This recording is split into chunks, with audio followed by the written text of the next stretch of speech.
Everyone, Jake here from Jake's Aviation, back today with another mall unboxing and review video. This time we have the GeminiJets Alaska Airlines 737 MAX 8. Very excited to have this model. Alaska's obviously getting some MAX 8s now in their fleet, including one in the honoring those who serve livery, which I do need to pick up at some point. But here is the regular livery one. So let's go ahead and take a look at this. Classic GeminiJets box. There's the model. There's the information. Here we go. This was released sometime in 2024. I don't remember when. It's kind of hard to actually track what I like unless you really like note it at the time. Tracking when they release a model is kind of hard because they don't, in their database, they don't actually distinguish when it was released, which is kind of interesting because NG models does, which is kind of nice. But anyway, here we have the aircraft. Let's go ahead and pop it out of the container. Two things of plastic. Interesting. Huh. It was double layered. Unless one was supposed to have been on the bottom. Alright, here we have the aircraft.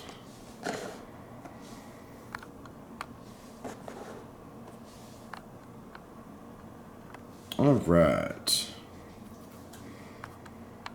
Right off the bat, I noticed a couple things that just look a little off. That nose area looks really funky, like the cockpit area there looks a little off. It does sit high as it should, but a little too high, I think. And the engines are, I guess, transitioning to vertical launch, it appears. I mean, I know they've got a slight angle to them in real life, but wow, okay. Hey, it's in one piece at least, so that's a plus for GeminiJets. But yeah, let's get right on into it. Taking a look here. Boeing, probably all Boeing right there. The cockpit window and the cockpit area just does not look great in my opinion. That bump right there, there's way too much of a bump back here on this section. Like it's way too, it doesn't look good. That is not what the 737 is supposed to look like. For my previous video, where I believe the previous one was where I did the NG models, I think it was the American Airlines MAX. This looks completely different, in the sense that it's just, I don't know, it doesn't look good there. But there's some good detail at least. The gear, as I say, it sits high. It's nose up, which is good, because the MAX does sit, excuse me, a little nose high because of the engines, but this looks a little clunky. But you have L1 door there with some good details around it. The Alaska tiles, which look good. Moving along to the wings, you have the overwing exit markings on the wing and the doors there, and then the engines, which again are they're good. Like the size wise, I think they're good, but they're a little too slanted upwards. I feel like they just don't look, at least this one is a little too slanted upwards. It could use a little readjusting, but oh well, I'm not gonna bend it back into position or anything. Yeah, I mean they do sit a little high off the ground, which is good there. At least they don't seem to have, oh no, they look alright, yeah. It's just this one has that sort of tilt, which I don't think is 100% accurate. Could use a little work there, excuse me. But yeah, and then the splits, they look pretty good. I mean, the NG version is definitely sharper, but these look pretty good. Got the antenna at the top there, no Wi-Fi dome or anything. The registration 801 Alpha Kilo. Little antenna right at the back there, an American flag and the aft door.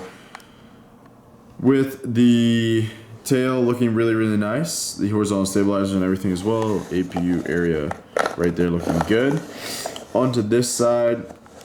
Classic, just standard Alaska livery, so nothing crazy to show, but there's the door, the baggage door right there, the aft one, and then the forward one right there. This wing and everything looks pretty good as well. And we'll take a look at the head-on, which doesn't look too bad. Top-down view, great details on the wings though, I like that. And then underneath it's pretty straightforward. You have the little Gemini logo. Gears, the nose does not roll, the mains do. Yeah, nose wheel does not roll. It just looks a little clunky. In my opinion, it could be a bit better there. As I say, the nose just doesn't look great. The mold does not look suitable, in my opinion, to what a Max, like just a 737 Max nose looks like in general around the cockpit area there. It just looks too steep of a gradient around the windows. I could be wrong, but compared to the NG mold is way better. So yeah. But overall, this is a good model. At least it's intact. It's in one piece. I'm happy to have it. You know, maybe NG will release one of these down the line. I'll pick up a couple of those and replace this with the NG variant and try and maybe sell this off or just keep it. I don't know. I tend to just do that. It'd be a case of I probably wouldn't showcase it as much like in an airport over the NG version, but I'd still have it in the collection. Yeah, so I mean it's a solid model. I'm sure, I don't know if it's still available or not, but it came out sometime last year. I don't know. I don't remember when. If someone remembers, that would be you can put it in the comments below. But yeah. With that being said, guys, I hope you did enjoy this video. If you did, smash that like button, subscribe for more model unboxing and review videos, as well as other content, and I'll see you in the next one, guys. Take care.